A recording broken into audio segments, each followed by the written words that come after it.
कि आपने अपना कीमती वक्त निकाला, हमारे इस प्रोग्राम में शिरकत कर रहे हैं।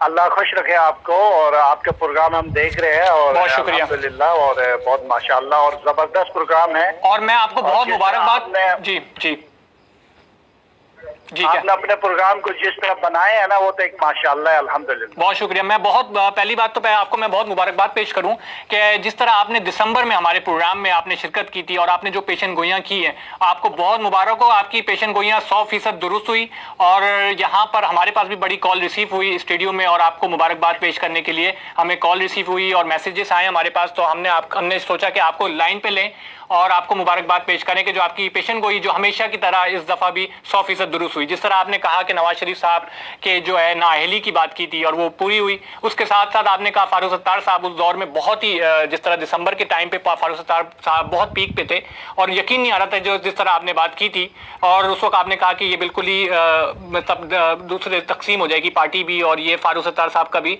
मामला बिल्कुल ही हमें साफ नजर आएगा। और वो सारी चीज़ें आपकी जो पेशन गोई थी बिल्कुल 100% दुरुस्त हुई। नवाज शरीफ साहब के बारे में आपने कहा नाअहली के हवाले से, वो भी क्या कहेंगे आप?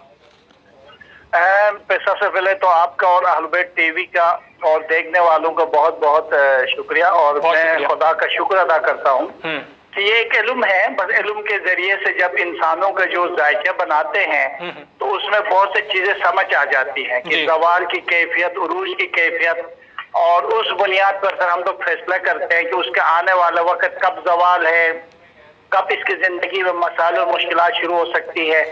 तो वो उसी सबब, क्योंकि इसके ऊपर बिलखुसूस मौला इमाम जाफर सादिक ने इल्म जफर की बुनियाद रखकर इसको बाकायदगी से एक इल्म ईजाद किया है। ये सिर्फ इतनी सी बात है, मैं दोस्तों को बताऊं कि एक और आपकी तवज्जुह से और सुनने वालों के लिए भी, ये जो क्रिकेट फुटबॉल वगैरह में अक्सर हम लोगों को मेरी गलत भी होती है, वो इसलिए गलत होती है कि आइम्मे अहलुल बैत ने लहू लहब के लिए पाबंदी लगाई, ऐसे कोई इल्म ईजाद नहीं किए है। ठीक है, तो हम ये अपनी तरफ से करते हैं, सबसे माजरत चाहूंगा। और बाकी रह गई, अल्हम्दुलिल्लाह आपने बिल्कुल सही फरमाया। मैंने कहा था और भी चैनल में भी, ये मुस्लिम लीग नॉन टूट फूट का शिकार हो जाएगी, और अल्हम्दुलिल्लाह टूट फूट के शिकार भी हो गई, और आप सबकी दुआओं से और काफी अच्छे जो है वो नताइश है।